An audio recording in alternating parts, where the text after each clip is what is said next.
wait for books to come out in paperback after they've been in hardback for a while. Chuck and Dee are here from Village Books. Explain what the process there. There's a lot of reasons. I mean, first of all, books are usually published in hardcover first. There's about a year, for fiction particularly, about a year from the time it's published in hardcover until it comes into paperback. There are a number of reasons for that. One, libraries typically have only wanted to take books in hardcover.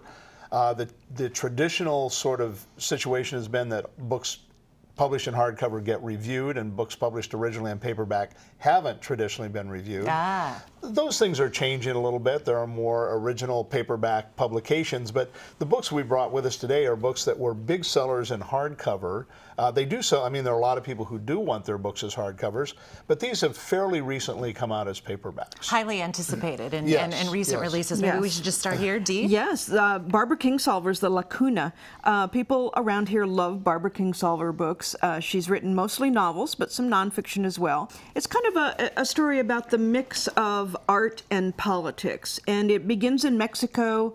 It has a lot of real characters in it, even though it's a novel. It includes Frida Kahlo and Diego Rivera.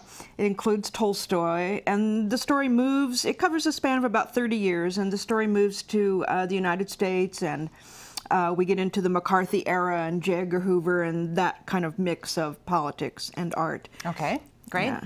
Chuck, you want to talk about Andre over there? Yeah, the book called Open. It's an autobiography by Andre Agassi, obviously big tennis player.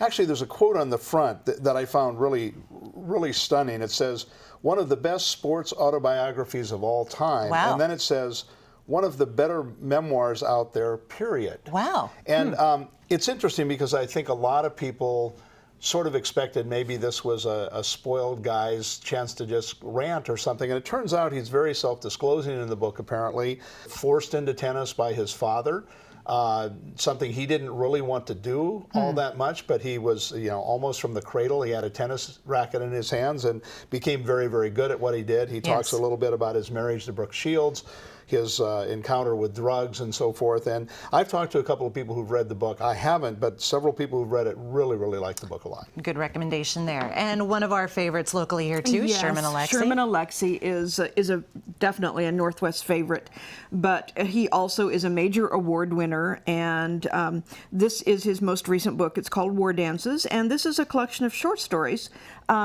His books are, they're funny, they're tragic, they're tender, and we all love Sherman up here. Yeah. And from that... Well, we've talked about Border Songs before, so I won't talk much about the story, but this is the Whatcom Reads book for this year. Jim will be back in February. The book has just recently come out in paperback. This book is set in the Blaine area, right along the border, so it's a very, very local book. You even see one of the local dairy cows. You've seen that cow probably. So this book's just fairly recently out in paperback. Okay. And Dee. Margaret Atwood is a very prolific writer.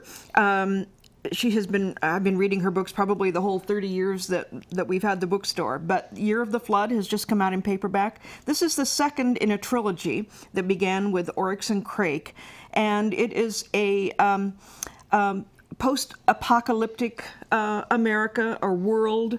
It is speculative fiction, which she has done some of before, and is very well reviewed.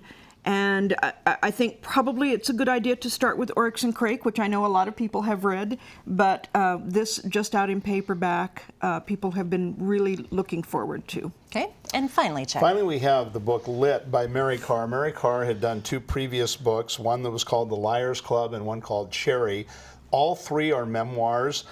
Just read you really quickly what this says. It says, Lit is about getting drunk and getting sober, becoming a mother by letting go of a mother, learning to write by learning to live. And Mary Karr is very, very funny. We've heard her speak. She's hilarious when she talks about her life, which has been somewhat troubled, and yet she's made kind of the best of it, and obviously been very, very prolific in writing about it. Rem, who works at the store, is a big fan of Mary Karr, has read Lit, thinks it would be a great book club book. And so and just fairly recently out in paper. Great. Well, thanks so much for the recommendations. Recent paperback releases, Chuck and Dee from Village Books in Fairhaven. And remember, you can always experience more at kvos.com.